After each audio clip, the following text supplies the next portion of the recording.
Hey guys, welcome back to Spilling the Reality with Trisha and Kylie on the Russell Hantz Show. We're so glad to have everyone back today who's been joining us at 12 o'clock every day for the live feed updates on all things Big Brother. So if you're here for those spoilers, then you're in the right place.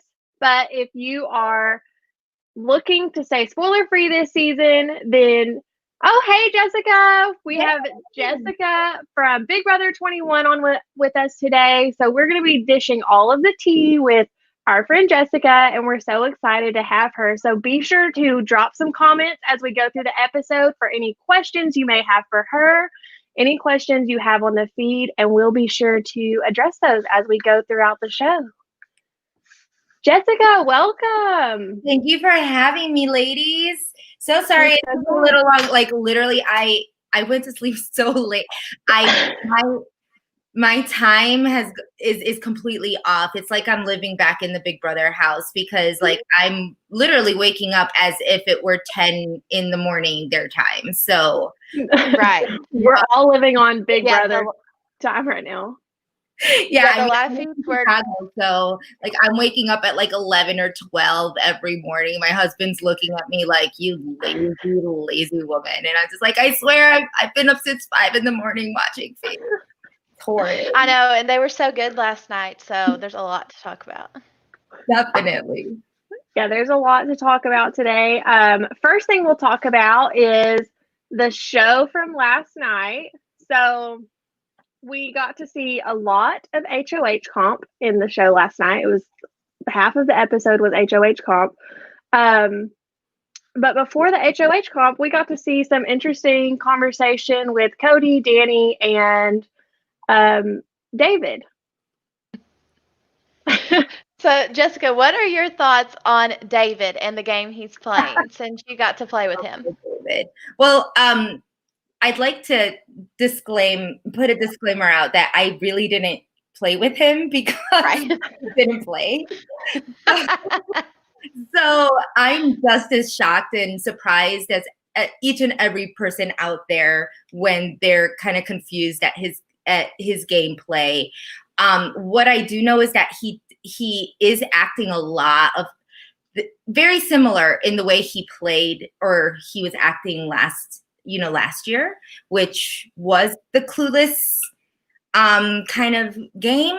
And I mean, I played a Clueless game. So the funny thing is like, right, everybody's like, well, Jessica was clueless too. She didn't know what was going on. But like, I literally knew what was going on. I just wasn't telling anybody because there was really is nobody there that you can, well, at least in my season that I ever fully trusted. So a lot of the information that I had, it's like you get information, but what to do with it is a completely different story.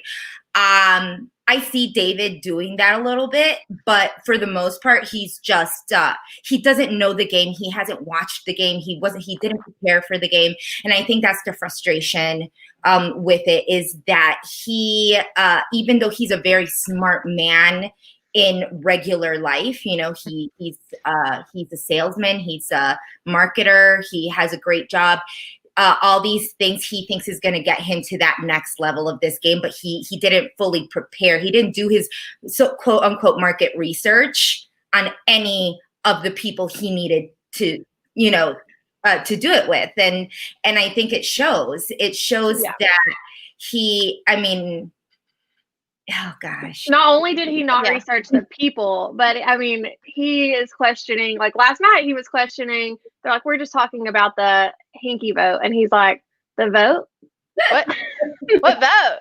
We're like, dude, y'all literally just voted somebody out of the house. What are you talking about? First of all, this is a man who had a conversation with Bayleigh talking about if I win the veto, I don't want to be put up. So I'm going to keep nominations the same. Yeah. The whole idea that he doesn't know like how a veto works.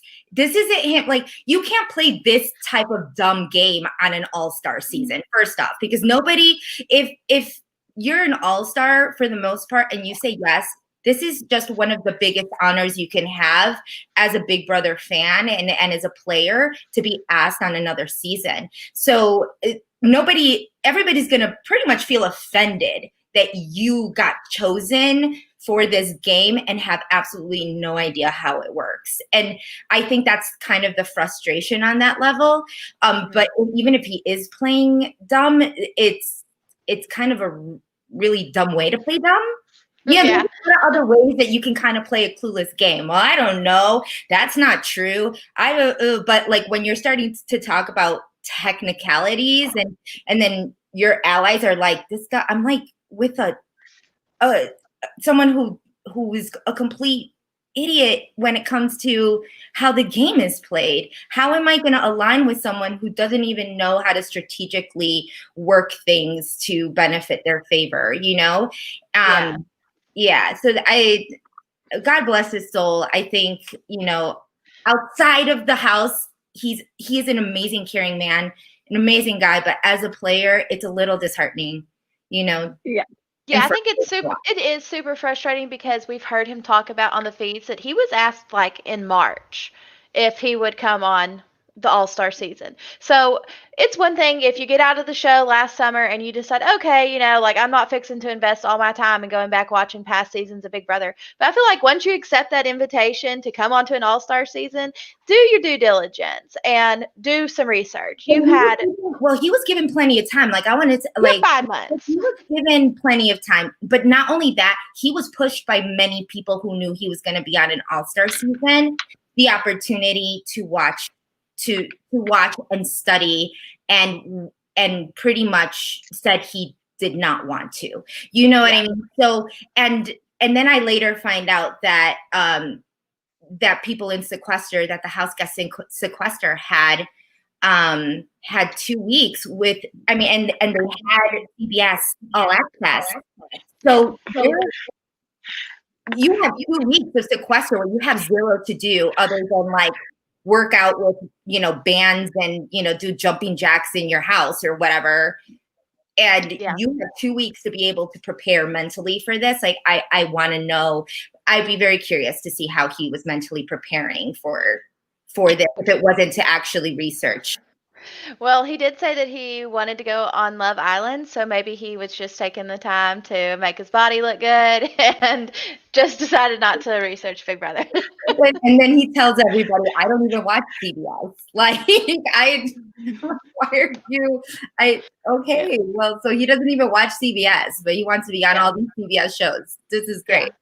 Sometimes I wonder if his strategy is like he knows, okay, Big Brother's this game where there's lies and manipulation, and he's like, I'm just gonna lie all the time. Like I literally don't know what's going on ever.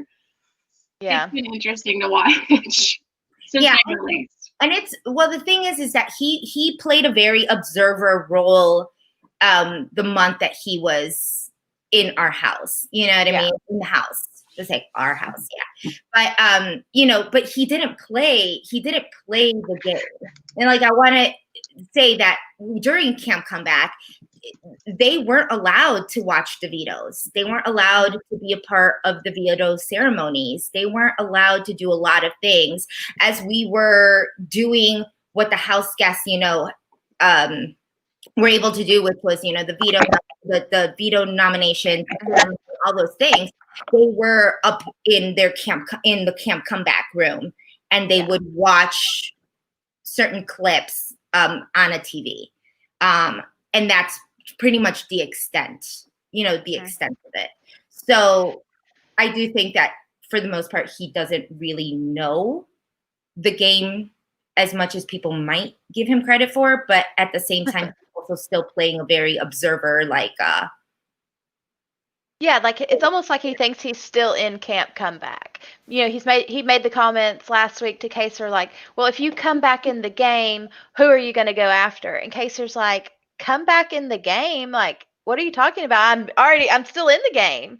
And, you know, it's almost like he we did see that Nicole Anthony obviously had some psychological effects left over from last season. And, you know, I think that David probably has a little bit of that too. I can't even imagine going on this show and then having the experience that he had. So I know psychologically it's got to affect him, but, you know, like we said, he had plenty of time to do his research. Yeah, the thing is that all of us do, and that could be said the same for someone like Rachel Riley, who won her second season back. You know, she was on a back-to-back season. You know, and she had her own, you know, emotional traumas that she was dealing with, especially after, you know, Brandon left and she had to kind of fend for herself, and then ended up winning the game. But you know, I feel like we all go through a lot of that trauma. Sometimes things trigger us. But this is the type of game that you need to adapt very quickly, because it gives you very, very little room to make those types of mistakes again without, you know, paying the price and getting evicted. For sure. So next, after we see David questioning the vote, or what the vote was that he was talking about, we move into the HOH comp, which took most of last night's episode, probably because of who we see the noms are being Kaysar and Kevin, and there wasn't a lot of drama there. So we get a lot of HOH. What did you think about this HOH comp? Because I kind of liked this. I liked this HOH comp, but I didn't like that it was a crapshoot because Kaysar was going to go up. First of all, it was way too long. This was just way too long to watch. It's like, I was actually watching the show with Matt Hoffman, and it was, we were just like, we're like watching a game of skee ball. Like, you know, it was way too long. And drawn out, and I loved it. What made me upset was that I knew that Kaysar, you know, didn't win, but it looked like he was so close. And that was even more disheartening. It was just like, oh my gosh, the fact that you were just that close and you just gave I'm sure that those, you know, the casuals probably were just like throwing things at their TV and were just like, why? I knew what was happening, and I was still like, come on, Kaysar, land the ball. And I even told my husband, I was like, oh my gosh. He's like, why do you care so much? You know that he's not going to win. I was like, it doesn't matter. Like, I'm just rooting for it. Yeah. So we saw that Kaysar's strategy was throwing the 3 balls at one time, which really worked for him that first round. And Enzo's strategy was to bounce them off the walls, that he was trying to bounce it off the walls into the hole, which appeared to be a better strategy. And Ian later asked Kaysar, like, what was your strategy? And he was like, it was all based on math. And I'm sure Ian just loved that. But Kaysar's strategy really worked the first time, and it was so depressing to see it not work as quickly the second time. Yeah. So disheartening.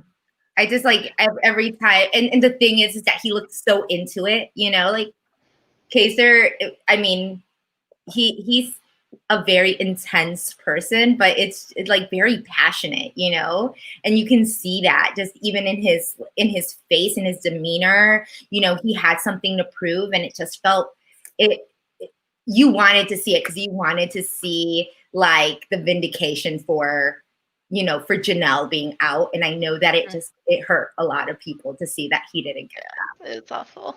You could tell visibly that he was hurt, not getting it.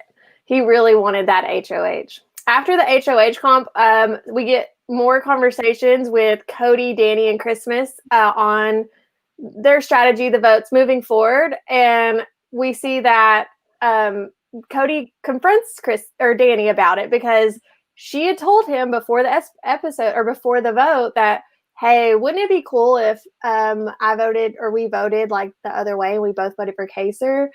And we see this flashback happen. And so Cody's like, did you do it? Like, I told you not to do it. Did you do that? And Dani's like, no, I didn't do that. What on earth? First of all, no one believes you. Bad liar. Like, he's not a good liar. And I mean, and I don't know if like maybe if we weren't watching the feeds, if she was like to lie to us, if we'd buy it.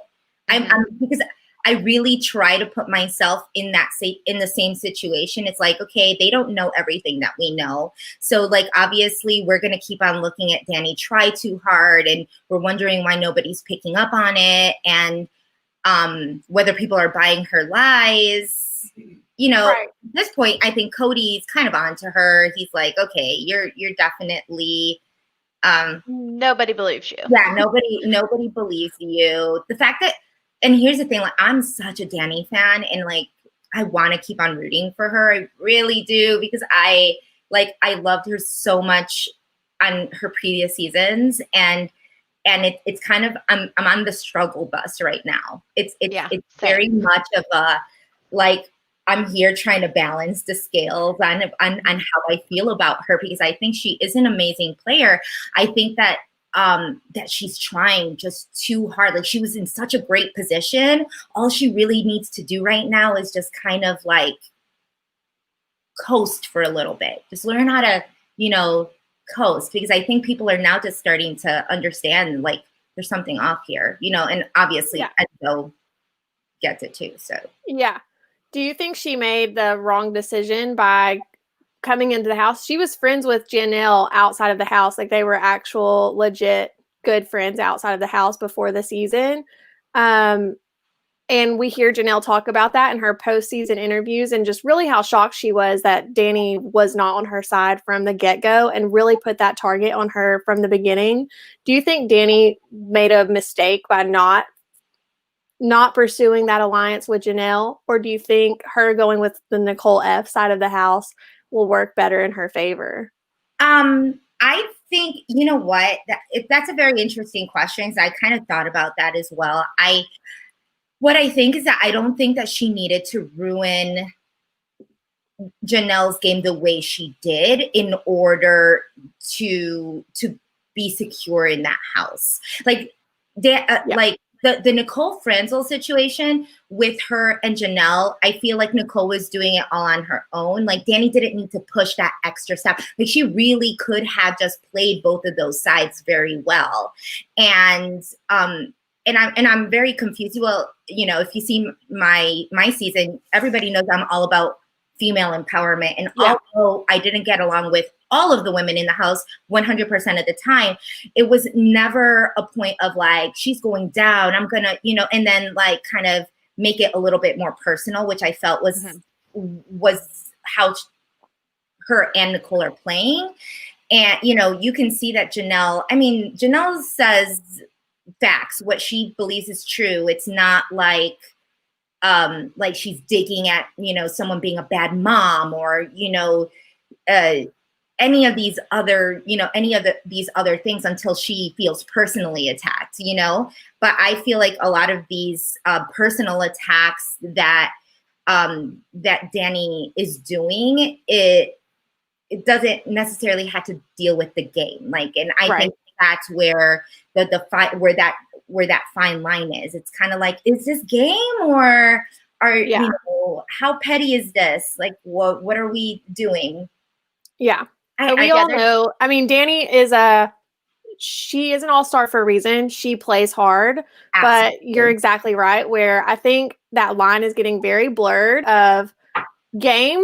This is all game, and truly, like, would she actually say these things outside of this house when Janelle really is her friend, and Janelle had her best interest at heart throughout her game? Yeah. Even to the point where she says you should, telling, Nicole that she should uninvite her to her wedding. I was like, I don't see how any of this is game. You know what I mean? Because had it been maybe a jury, I would be like, okay, maybe she did this in the jury because, Janelle's going to be in the jury. And if I make final two with Nicole, I want her to do, to not vote her basically on just emotion, or I want her to hate her enough that she doesn't vote for Nicole. I could maybe even understand that, but this is someone who's not coming back into the house. This is absolutely something personal as a wedding could be, you know what I mean? Yeah. I'm just thinking, like, what does this have to do with game? And they're really both coming across as mean girls, her and Nicole. So yeah, and I I had a season full of quote unquote mean girls that I couldn't even figure it out, because it was like one side was calling each other mean girls, the other side was calling each other mean girls, and I'm here like, well, who's we just all get along? And we get along. Get like there's a group of men over here that need to be taken out. Can just like, you're talking about female, like, and especially Dani, because she was rude, like before the season was saying we need a female alliance, you know? And then you have these two women that are literally going after the women and just taking them out one by one by one. And it's just mind-boggling. Yeah. I don't know what's harder to watch, Dani and Nicole, you know, wanting to take out females and everyone wanting to take out females, or David's game. I mean, those are both two very hard things to watch this season. And I think it's interesting because we know that historically Nicole Franzel cannot work with females. And so Dani choosing to align herself closely with Nicole Franzel, who doesn't work with females, versus Janelle, who is, you know, loyal, ride or die to the end. It's just, I mean, I guess in the big scheme of things, if Dani ends up with $500,000, she obviously made the right decisions. But right now I'm looking at it, I'm thinking there's, you know, they're catching on to your shit, girl, and it's not going to happen. Yeah, it doesn't. I don't see, and I mean, she was my number one pick, my draft pick. She was my winner. Like, so to see the kind of game that she's playing is a little, like I keep on saying, it's a little disheartening. So, but like, I'm still rooting for her. I'm really hoping that, you know, because she still is playing from what I was, you know, from the conversations that I've had with other BB players. Seems like, you know, she is kind of switching up her game a little bit. She is playing a lot of sides. I don't know how well she's juggling them. I just wish that it could just be, you know, she has this issue with being called a mean girl. We've seen it, right? Someone said that she's mean and she started crying. So it's like, well, if that's something that you don't want to be looked at, especially as a mother, especially as, you know, how you want to be looked at, then I'm a little confused as to you not being able to see that some of the things that you're doing are a little unnecessary. Yeah. But a great game player. Like, I still think that like the way that she's able to think about weeks in advance and wanting to, I don't think that the Hanky vote was like the way to go. Yeah. No, it was not not I a don't good think decision. it, you know, I think these are all stars, and it's like, if Da'Vonne and Bayleigh wanted to vote for these, you know, for Janelle as besties, then I mean, I think they would say it. It would be very obvious. I don't think that, you know, give Da'Vonne and Bayleigh the benefit of the doubt and give them more credit. Say they're a little smarter than throwing a, you know, a rogue vote and not think people were going to think it was them, you know? And then no. Mm-hmm. Right. I think me and Kylie both have Dani on our draft team, so we're really hoping that even though she's tanking, and from a personal level, we're hoping that she's in the long run for the game. Yeah, same. But one heartening thing that we do get to see on the episode last night, and I'm really glad, me and Kylie have talked a few times on our show about the things that CBS is choosing to show, especially with the climate of our country right now. And one of the things we got to see last night was Da'Vonne and Kaysar having this conversation. Janelle was there. This was actually happened last week. Janelle was a part of this conversation, but they, instead of Diddy cropped, they poly cropped her out of that. And, but so we see Da'Vonne and Kaysar have this conversation about race and the racial climate and the things that Da'Vonne feels. And we see Kaysar get really emotional. And I thought this was great for CBS to show, especially their primetime show. I think we need these moments right now. And I thought this was really great of them to show. I'm all for it. And I almost said it. I literally was holding back tears as well, because it is, it's very real. You know, as much as people say that Big Brother is a game, and it is, you know, it's also social experiment, and how we are treated as minorities inside the house has a lot to do with the climate, with the social climate, you know, in America. And I think those are very important conversations to have inside the house, and they happen. They happen almost generally every season. I had one with Kemi and David one time in the bathroom. I was told that it was cut, you know, from the feeds and it went somewhere else, you know, by some friends and family. And so it's really nice to hear that, or to see that they choose to put this on their platform, because not everybody may agree with it, but the fact that they're showing it, and for those to kind of see how others, you know, how others feel solely based on the color of their skin, or the differences in how they choose to pray, or, you know, just differences in culture, beliefs. We all have them, you know, and it doesn't change us from being good people and wanting, you know, the same decent, the same rights as every other human, you know. So it was a really warm moment, and I'm glad that CBS is choosing to add this into their programming. Yeah. Do you think that this has at all to do with how controversial your season was? So BB21 was a pretty controversial season when it comes to the race topic and the culture topic. Do you think that, you know, CBS felt that flack from last season, and or do you think, I mean, why this season? Why do you think that this came up this season? Yeah, I think it has a lot to do. I think it has a lot to do with definitely the slack that that CBS was given due to our season and how it was portrayed in a lot of ways. You know, the editing, because I've watched the show, I've watched 21 back, and it wasn't the house that I lived in. Mm-hmm. You know, if that makes any sense. Like, there were a lot of things that were edited, were cropped, were taken out of context in those edits, and they gave some people that really didn't deserve a hero edit, they gave them hero edits, versus just making it raw and you know, just putting it out there and being able to talk about it, like they did even on a 15, because I feel like even in 15 they showed bullies being bullies, they showed, you know, racists being racist, you know. There was no hiding and fluffing of sorts, and I think that that's kind of what they did on 21, to the point where a casual viewer, when seeing someone like Jack at an exit interview by Julie, they're like, what? We didn't see that. What? He wasn't that way. And it's like, well, that's because you didn't watch the boots, you know? That's because you know, and that's why editing matters. So I think that the conversations coming in, I love seeing them.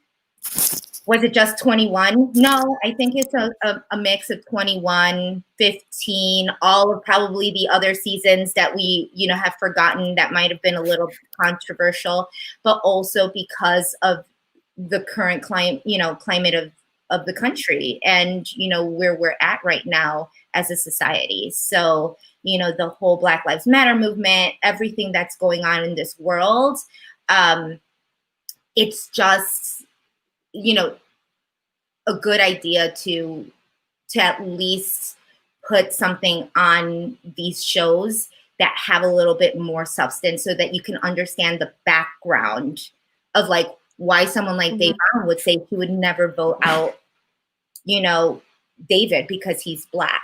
And people will be like, that's not game. This doesn't make sense. Like, why? Because moral decisions also happen in the Big Brother house. You know, I could be, mine was more so like, I didn't want to lie to anybody. And of course it's Big Brother, people are going to lie. And I told fibs here and there, and I did, but I wanted to be as loyal and as truthful to my word as possible. Realized it wasn't going to work for the whole thing. I probably should have said a lie or two, but that's the moral integrity of someone. You know, people have different beliefs, and if someone Vaughn voted for Nicole because she was a female, that was what it boiled down to. She wanted a female winner that season. Exactly. And those are still moral. So the fact that someone could say, well, that has nothing to do with, you know, with game, that you're, you know, not voting the Black man out because he's Black. it's like the same thing as saying, I'm not going to vote a woman out because I want a woman winner. It's the same thing. Like, everybody has their reasonings for why they keep whoever in the game. And that's why it's very important. That's why there's 8 women and 8 men. That is, that's because there are some women that stick with women, and there's bros that like bros, and, you know, you make it equal in that aspect. But then cultural aspects also matter, because that's exactly kind of in the same realm. Like, there are people who will align with anybody. You know, there's other people who align with people who are more like them and have similar backgrounds and come from the same places. You have like Southerners Alliance, and, you know, you got the, you know, the Carolinas and the this and the that. Like, that's why it's so important to have like a diverse group of people, you know, and to show all of that. Right. And so that kind of brings us into the feeds where we see Bayleigh and Kaysar have this interesting relationship. And we kind of talked about that on our show yesterday, where they have this interesting like father teenage daughter dynamic. And a lot of people that keep up with the feeds, we've gotten some comments on it, like kind of bashing Bayleigh for saying that Kaysar's condescending to her. And yesterday, Kaysar's wife came out and released a tweet. So I was going to pull that up because it's a little bit long. I'll pull that up. And we'll just hit on the highlights of it, and it'll be here if y'all want to read it all yourself, because it is long. But she basically says, you know, they have a very real relationship. Yeah, this is super hard to see. You'll have to zoom in later. We'll tweet it out also. But, you know, they have a very real relationship. And when you have a real relationship with somebody, you're going to have disagreements. And because they have that relationship, you know, Bayleigh wouldn't be able to say these things to the other side of the house, because she has a strictly game relationship with them. And, you know, she's got a very real life relationship with Kaysar. And so, you know, this is a friendship that we're seeing that are having a disagreement. And, you know, his wife is just asking, you know, please be kind to her, because Kaysar is a very empathetic person and he doesn't want anyone to be treated like that. And, you know, he's drawn to Bayleigh because he sees some of those same characteristics in her. So I think that's a really good reminder, just in general, you know, as Julie Chinmenvez would say, please be kind. So, you know, just a reminder of these people are playing a game and it is a social experiment, but in the big scheme of things, you know, they're real people and they're having real moments. Absolutely. And can we just say what a queen that woman is? You could tell. I was like, oh my gosh, please, you two adopt me. This is like, now you can see why Queen Kaysar picked Queen Hasina to be his wife. And it's just like, wow, how classy, what an amazing point to make. You can tell. And I truly believe that, because I mean, I did see a lot of people going at Bayleigh. Bayleigh is an amazing individual. She's not perfect, just like the rest of us. She'll get heated. There's things, but that people might not like about her character, and to each their own. There are people that don't like me. There are people that don't like, you know, a lot of other house guests, you know, right. And that's perfectly fine. But I do agree in the fact that they do have you can see that they have a genuine relationship. They're the ones that talk about things of substance, you know, not just game related, but life related. And she does have that feeling of being comfortable in telling Kaysar like how she feels. And if she feels that Kaysar threw her under the bus, or that Kaysar and Janelle threw her under the bus and kind of ruining her game because she's trying to play both sides, whatever. I mean, she has her right to say it. She feels that Kaysar is a very passionate man. You could tell he's an alpha male. You know, in times of when we're all in heated moments, we could say things that come out the wrong way, you know, and I feel that the public takes that and runs with it. And there's very little room for forgiveness and for understanding and for tolerance in that. But I mean, she literally hit it on the nose for me. Yeah, for sure. That was a perfect response.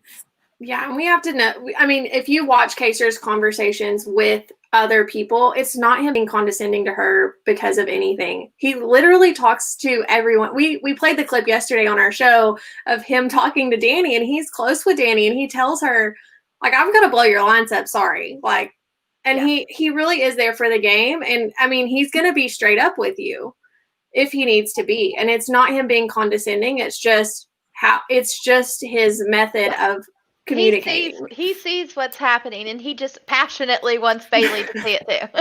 Yes. And unfortunately, and that's not working well. I mean, maybe it's because I've watched their seasons, and I've always said I'm not a Big Brother super fan. This is actually the first time I watch feeds, aside from Big Brother Canada, this past season.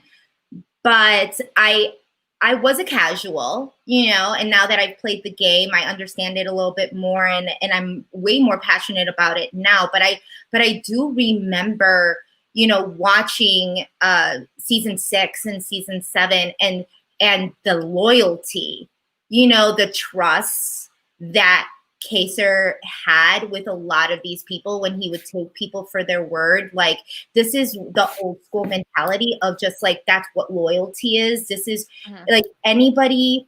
It surprises me that people look at Kaysar and they're just like, I don't want to align with him, because no, you have him on your side and you're going to have like a ride or die. Like how,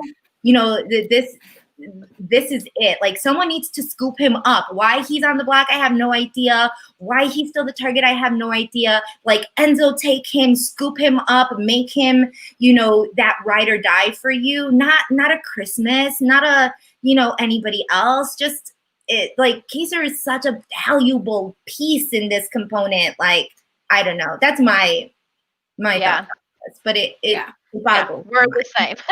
I think everyone's thinking that same way. Well, question, Jessica, did you or anyone in your house ever hide around in the bedrooms, closets? Because we see Kevin squeezing his little body under the bed to hide as strategy to hear conversations.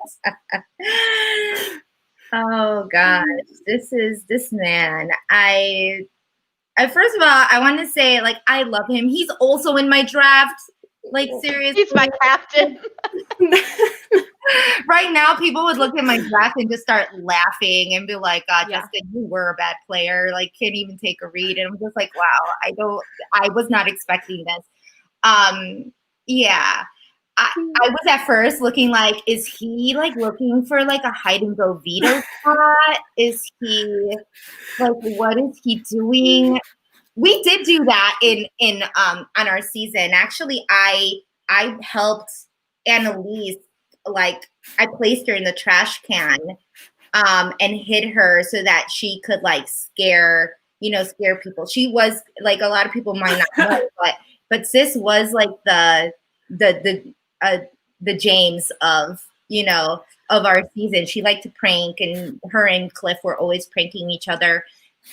I don't think this is a prank though. Like, I think he is trying to do a Tony from Survivor. I think he's trying to get his little, I don't know how that's gonna work exactly, but I don't know how any of it's gonna work. Because we also see him hiding behind like the little dresser, and so he's trying to find his, like you said, I love that comparison. This is his spy bunker.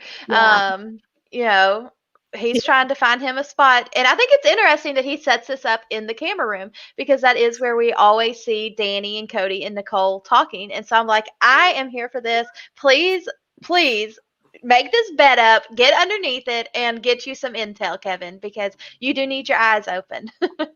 I'm just trying to think, like, when is he going to have time to get in and out of there? And how long will production let him just... like, let him hide under there? And is it just a place where he wants to sleep? because they don't let you sleep in the middle of the day, right? And you're constantly getting called out for they'll be like, Houseguest, no napping, Houseguest. Like, so maybe he just is realizing he's getting tired, you know, and maybe he just wants a good sleeping spot. I don't know. It's all confusing. I think I'm more interested in what he's going to do with the information because Kevin's not in a good spot right now. He's not in a good spot, and the information, like it's weird because it seems like he's not giving someone like Kaysar a chance, who literally did nothing to him except want to keep Keisha, but yet he's doing this alliance with Enzo, who put him on the block. He's like cool with, Cody, who put him on the block. It's like you're cool with the people who want you out or who think you're expendable. Expendable, but like you're not wanting to work with someone who just preferred to keep Keisha. Right. Yeah, so Kevin is kind of a little free agent this season, and especially now that he won Veto, and he'll pull himself off the block. We expect that to happen today during the Veto ceremony. He'll pull himself off of the block, so he's kind of become this free agent for everyone who's needing extra players, these misfits, as we've kind of called them, that are in the big alliance but not really in the big alliance, to pick him up. And unfortunately, we see on the feeds yesterday that Cody notices this and is wanting to scoop up Kevin, which is so unfortunate because we've already had 4 weeks of Cody being the HOH pretty much. His original targets were Janelle and Kaysar, and here we are, week 4, Kaysar's finally going to go out. So Enzo and Christmas are having a conversation. Enzo and Christmas have a lot of conversations yesterday because he wants to put her up as the pawn next to Kaysar because he, feels that she owes him because he gave her the safety suite. So he feels that she's in debt to him, but also that there's no way she goes home next to Kaysar is what Enzo feels like. So Kevin and Christmas have a lot of conversation. Enzo and Christmas have a lot of conversation yesterday, which will lead to Kevin, Christmas, and Enzo kind of grouping together and naming themselves the Tickle Monster Alliance. So we have talked a lot about how, come up with a different name besides just, the Slick 6 and the Core 4. Find a different name besides one with a number. But we have immediate regrets because Tickle Monster might be the worst name ever. I have nothing to say about this. I don't even know, how, why it just doesn't make any sense. I give up on life. Big Brother. So interesting. I guess expect the unexpected, right? This is like a very unexpected name. I am happy though that it isn't the Core 4, the 4 Prime, the Slick 6, all of these numbers. I'm sure it was just what else. So let's just do something fun. Let's do a monster. I don't. Yeah, that's interesting. Oh gosh. Yesterday on the feeds, we get a ton of talk about who the renom is going to be. Like we said, Christmas did volunteer to be the pawn, but as Enzo is saying, I think I'm going to put you up, we see her backtracking I don't think I want to do that. And maybe we should send somebody else up. And, Christmas is really kind of throwing David up there. Enzo's worried that if David gets put up, that he will get voted out, which I think could be a possibility. So I can see his thought there. But we get some interesting talk because Bayleigh and Davon, and then also Tyler, come with Enzo with the idea of backdooring Danny. And, we spent a lot of time earlier talking about Danny, and I feel like up until this week, she was playing a really good game, but people are quickly catching on to what she's doing. And Tyler, especially last night, has a very late night conversation with Enzo and is pushing for Dani to go up on the block. Do y'all think there's any possibility that we see it today? One could only hope. I don't think Enzo has it in him. I look, I'm a big believer, like, go big or go home. Obviously, the people that I chose on my HOH were not at all, easy outs. Like, I said, they need to go. One of them needs to go. Have at it. Like, we figure it out when we get there, but someone is leaving. I don't care. I think that if Enzo I think Enzo's onto her game as well. Obviously, Enzo knows that she was the hinky vote, because obviously if he was a hinky vote and someone's saying, I think it was Dani, Cody just told Enzo, that Dani's plan was to throw a hanky vote. I'm sure Enzo's not dumb. He knows that this is it. She's playing the same game. Like, if you're playing the same game as I, you're going to need to go home. This is a classic. I think, Tommy did this last season. I didn't understand it when he put Kat on the block, but it said, hey, she's playing, at the end of the day, she was playing my game. She had relationships with everybody in the house. It makes sense to get rid of Dani. It does really for his game. It would make the most sense. Solidify something with Kaysar, get Dani out. You got that in with Cody. Now, Cody has really, now all you have to do is worry about Nicole Franzel. Yeah. This would be a very, very, very smart move. Whether he's going to do it or not, I don't think so. I think he's still playing safe. He wants to talk about how, the meow meow is going to do something. Scared, but he wants Christmas to do it next week. He wants Christmas to take out Dani. I think this is a good move, but I don't want to do it. Everybody's just waiting, and that's the issue. Everyone's waiting except for the wall yeller that came yesterday. So if you're not living under a rock, then if you're watching anything, anyone on BB has talked about the wall yeller from yesterday. The feeds were down forever yesterday because of this wall yeller. And apparently they said Nicole and Cody are running the game. Playing everyone. Yeah, playing everyone. Yeah. Did y'all have any wall yellers on your season? Oh, we did. We had a wall yeller. Yeah. And our wall yeller, actually, it was very, so I don't know if you were aware, but our wall yeller happened in the week that Sis and Christy were on the block together right after Taco Tuesday, Tuesday. And someone had screamed that basically that Christy and Tommy knew each other. So I remember that. The only thing was that the only people outside were Nicole, Cliff, and Tommy. Mm-hmm. So none of us heard it.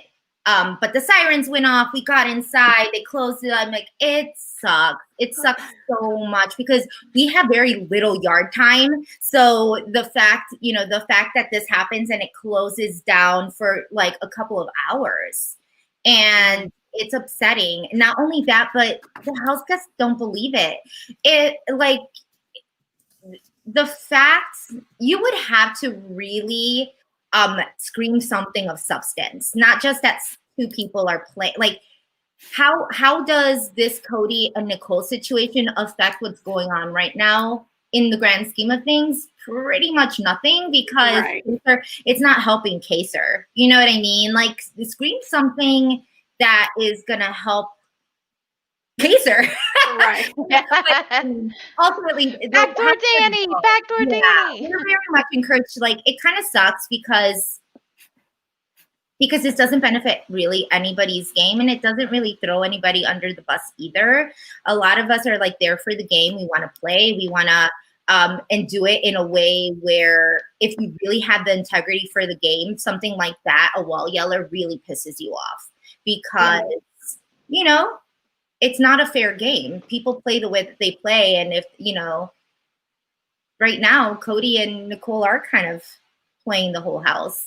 I'm sad that they didn't say Danny. That would have been like a better, you know, thing if they said Cody, Danny, and Nicole are playing, y'all, you know, and then that would be like, you know, maybe Enzo would have like got his, you know, wheels turning, and maybe that really would have put Danny as a better option. But other than that, like, I mean, house guests don't really pay much attention to it because you never really know what's real or not in that. In that house. Right. You would need to say something really of substance. Yeah. Something that's already happened. I don't know. Right. So as of today, the veto ceremony, it will happen today. So we know Kevin's going to pull himself off of the block, and Enzo will make another nomination. As of last night and this morning, we strongly expect Christmas to be the nomination, even though she has had a little bit of cold feet and kind of saying, you know, but what if to Enzo, but everyone has pretty much reassured Christmas that she will not go home if she's the one nominated. So at this point, we fully expect Christmas to be the nominee. We'll see that happen today and bring that to everyone tomorrow. But that brings us, so Jessica, every day on our show, we do a tweet of the day because the Twitter world is pure gold when it comes to Big Brother. It's the only time I like to be on Twitter is whenever Big Brother is happening because there are so many funny tweets. And we have a tweet from our friend James Ryan. Kylie, do you want to read the tweet? Sure. At James Ryan says, the alliance of 6, and I feel this way just because of what happened to Janelle and Kaysar. I can be petty. And they're garbage. So there you go. We agree, 1,000%. We're all over this huge alliance of 6. And we can say, Jessica, on your season, we need a Jessica on this season because you did put 2 huge targets up that everyone in America, I mean, whether a wall yeller impacted who you put up or whatever, you put up 2 people that we as America and viewers wanted to watch, whether you were a feed watcher or a casual, you wanted those 2 up. So we need a Jessica in the house to put these 2 people up. Yes. I thought we would have we do have so many powerhouse women. What's so sad is that Janelle was really the only person who wanted to work with all of them. I mean, and you know, and Bayleigh and Devon, truly, I feel like it boggles my mind. And it's not just so much about the all-female alliance, because obviously I was a Cliff's angel. Like I Cliff on my side. It's not that I am anti-men whatsoever. I just don't play scared. I think that I did play scared in the house, mainly because I was banished 3 hours into the game, and I think that dramatically set me up for how I was going to play the rest of the game and kind of evaluate who I could trust and who I couldn't. And for a long time, that's really, really hard to kind of take yourself out of. But once you have that, you never know how many times you're going to win HOH. You have that one shot. I'm like, you got that one shot, and I don't understand why people aren't doing that. I feel like even though I'm a new school player, I have a lot of that old school mentality. I think a lot like, Janelle and Kaysar and James, and the loyalty and as kind as I like to be, and I don't like to do things that manipulate situations like that. I do appreciate it because I love like the Dans of the world and the James and the Wills of the world.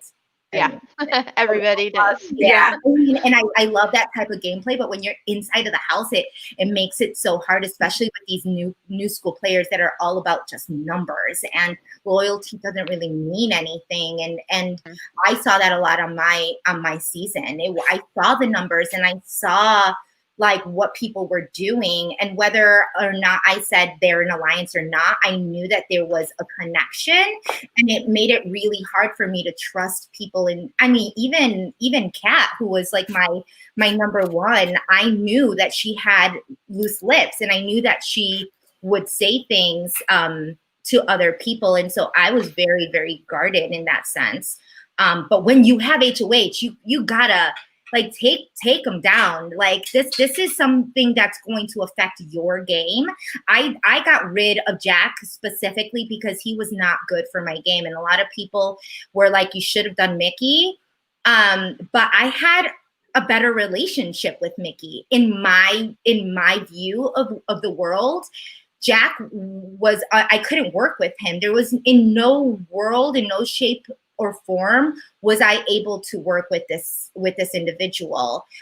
So obviously he was my target. Did I tell people he was my target? No. Like I made people believe that, you know, that it was up to them and all of this stuff. And because of that, I got a lot of the information about how much they hated Mickey or how much, you know, the hate on Mickey was. And I just assumed that people were going to take him out, you know, relatively after that. And it never happened. Because people were playing scared, they were looking for people to hide behind, and they were looking to do, and it's like, it's exhausting. I don't understand it. But you know what? I'm glad, because a lot of people thought my game sucked, and like my credentials are going way up this season. Yeah. Yeah, exactly. When you have all-stars that won't make a move. Like, she's a dumb, you know, like Jessica, she was clueless. She was dumb. And like the only good thing was the HA. And now as people start talking, I'm like no longer the worst player in Big Brother. You weren't anyways. You weren't the worst player. And I'm sitting there and I'm like, yeah. I think I should just like hang up my Big Brother shoes and just stay like that, because like I'll just keep on moving up in the ranks as people start doing you know? We all do it. It's the charm of the game. I love sure. It. So normally whenever we have a guest on, we do a this or that. And we're short on time today, so we're just going to ask you one this or that. It's kind of a fun little thing, has nothing to do with the game. So we saw in your Big Brother bio that you once drove the Hershey Kiss Mobile. So tell us about that. Like, how does one even get to do that? And would you rather drive that Hershey Kiss Mobile or get a shot at driving the Oscar Mayer Wiener bus? Oh, let's see. That's a good question. Definitely kisses over hot dogs. By all means. So the funny thing was, it was out of college. I graduated with a major in marketing communications. It's what I do. And I was working with a marketing company who was representing Hershey at the time, and the Hershey Kiss Mobile, which is very similar to the Oscar Mayer Wiener Mobile. Yeah. And I actually know hot doggers. That's what they're called. They're called hot doggers. So funny. And so what are the Hershey Kiss people called? Like kissers? Yeah, I know. It was like really because it was majority women. Like it was me and another girl, and we literally toured the country for a year. That's so we drove the Hershey Kiss Mobile, 30-foot truck, 3 huge Hershey Kisses. You can like look it up, Hershey Kiss Mobile. And I drove that sucker literally from Richmond, Virginia, all the way to Santa Barbara, California. Like we did. Holy crap. Day. Yeah. So I went and I visited close to like 40 plus cities within that year. Every week was a different city. We would go and we would raise money for the for the Children's Miracle Network. So we would visit children's hospitals. And I was also like the Hershey mascot. And we would, visit kids that were sick, with cancer and other ailment, other diseases. And we would just bring joy to, the children, raise money for Children's Miracle Network, go to events, pass out Hershey Kisses. It was, And I would totally do that hands down than the Oscar Mayer Wienermobile, just because of what it stood for, raising. That's really cool. Miracle Network. I'm very strong. That's something that's near and dear to my heart. So I know they're amazing. Yeah, so. That is, it's just such a random, like not a lot of people have that on their resume. And we're getting a lot of love in our comments over here on our show. Jessica lovers, people saying that we need a Jessica on BB22. You would have made this season much more positive. So where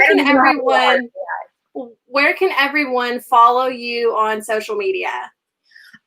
You can all follow me. It's the same handle for all of my accounts. It's at Milagros Plus, PLUS.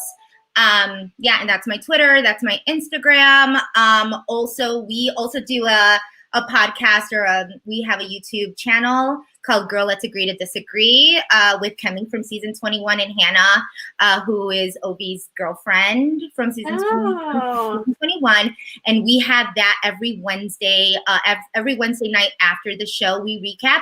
And this week we are interviewing James Ryan. So we will be talking about that garbage.